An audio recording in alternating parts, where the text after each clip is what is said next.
Well, there's a different kind of travel here in Philadelphia, and chances are you've seen it yourself. Yeah, we're talking about those so-called e-riders. Pat Gallant is here to tell us more about them and the growing social scene connected to them, Pat. Now, can't you just see Jim Donovan with a giant helmet on so that it doesn't mess up his hair, Yes. riding a motorized skateboard to work? Perhaps. Could you see that? I could see it. Visualize I could see it, yeah. All right, think about that for a sec. Let me zip you around town with a group that sees the future of transportation.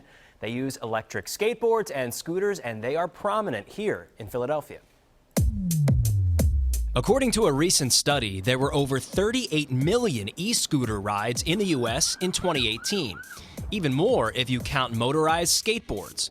In fact, the global small electric vehicle market is expected to zoom past $28 billion just 5 years from now. In Philly, these e-rides technically have not been approved for street use.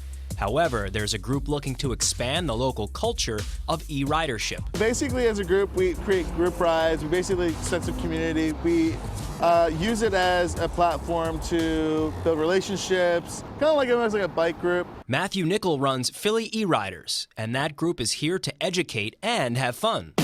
It is a brand new niche recreational activity, and we want people to be informed about it. We don't want people to misconstrue that, like, hey, we're just people that are riding around here, messing, making a havoc of the city. For most of us, that is actually a commuting device. And how far does he go? I ride it almost every single day. I'll probably in a single day will do about 19 miles. Jason Smith is a member of Philly E-Riders, and he also travels to be part of the group.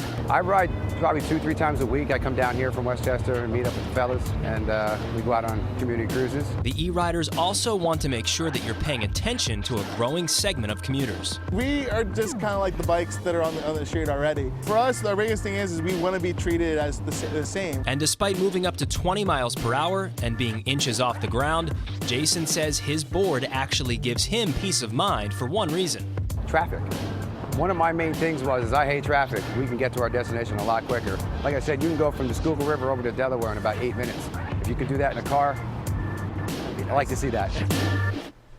Was that you, Pat? That was me. Oh my goodness I gracious. got out there on a scooter, which actually, like if you're in Los Angeles or San Francisco, like you'll see them basically everywhere, the Lime or the Bird, and now you're starting to see them here on the East Coast. And while they are not technically street legal just yet, I think this group is working to try and have that happen because it does get you around quicker. Lots of traffic out there, but be careful if you do. I mean, if I were going to do one, I would do the scooter, so at least you hold some. I agree. Skateboards, I was never good on the old-fashioned ones. So Same. Nice to have adding the power option, to though. it, yeah. Help ease up traffic, which I'm sure Exactly. everybody Yeah. can appreciate. Thank We'll you, see where it Patrick. goes from here. All right, thank you, Pat.